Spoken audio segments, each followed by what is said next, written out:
ನನ್ನ ಪ್ರೀತಿಯ ಕನ್ನಡಿಗರ ಜೊತೆ ಶುಭ ಮುಂಜಾನೆ. ನಾನು ಇವತ್ತು ಹೋಟೆಲ್ ರಾಮ್ ಋಷಿ ಬಂದಿದ್ದೇನೆ.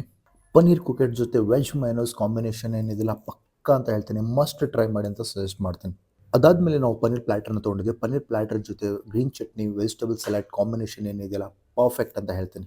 ಇಲ್ಲಿ ವೆಜ್ ಫಿಂಗರ್ ಜೊತೆ ಸಜ್ಜಿನ ಚಟ್ನಿ ಕಾಂಬಿನೇಷನ್ ಮಾತ್ರ ಅದ್ಭುತ, ಅತಿ ಅದ್ಭುತ. RRನ ಬ್ರ್ಯಾಂಡ್ ಆದಂಥ RRನ ಸಲಾಡ್ ತೊಗೊಂಡಿದ್ವಿ. ಇಲ್ಲಿ ಇದರದೇ ಸಪ್ರೇಟ್ ಫ್ಯಾನ್ ಬೇಸ್ ಇದೆ. ಟೇಸ್ಟ್ ಮಾತ್ರ ಸೂಪರ್ ಅಂತ ಹೇಳ್ತೀನಿ. ಮಸ್ಟ್ ಟ್ರೈ ಮಾಡಿ ಅಂತ ಸಜೆಸ್ಟ್ ಮಾಡ್ತೀನಿ. ಇಲ್ಲಿ ತುಂಬ ಜನ ಪ್ರಿಫರ್ ಮಾಡೋದು ಪನ್ನೀರ್ ಪಟಿಯಾಲ, ಚೀಸ್ ಗಾರ್ಲಿಕ್ ನಾನ್ ಮತ್ತು ಬಟರ್ ನಾನ್ನ. ಇಲ್ಲಿ ಮಾಡೋ ವಿಧಾನನೂ ಬೇರೆ ಲೆವೆಲ್ ಮತ್ತು ರುಚಿನೂ ಅದೇ ಲೆವೆಲ್ ಇದೆ ಅಂತ ಹೇಳ್ಬೋದು. ಚೀಸ್ ಗಾರ್ಲಿಕ್ ಬ್ರೆಡ್ ಜೊತೆ ಪನ್ನೀರ್ ಪಟಿಯಾಲ ಕಾಂಬಿನೇಷನ್ ಏನಿದೆಯಲ್ಲ ಚಿಂದಿ ಅಂತ ಹೇಳ್ಬೋದು.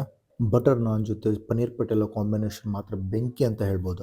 ರೋಟಿ ತಿಂದಾದ್ಮೇಲೆ ನಾವು ದಾಲ್ ಕಿಚಡಿನ ಟೇಸ್ಟ್ ಮಾಡಿದ್ದು ದಾಲ್ ಕಿಚಡಿ ಮಾತ್ರ ಡೇಂಜರ್ ಅಂತ ಹೇಳ್ಬೋದು. ಮಸ್ಟ್ ಟ್ರೈ ಮಾಡಿ ಅಂತ ಸಜೆಸ್ಟ್ ಮಾಡ್ತೀನಿ. Really will enjoy the food ಅಂತ ಹೇಳ್ತೀನಿ. ಊಟ ಎಲ್ಲ ಆದಮೇಲೆ ಬಟರ್ ಮಿಲ್ಕ್ ಕುಡಿದ್ವಿ. ಬಟರ್ ಮಿಲ್ಕ್ ಮಾತ್ರ ಬೇರೆ ಲೆವೆಲ್ ಇತ್ತು ಅಂತ ಹೇಳ್ತೀನಿ.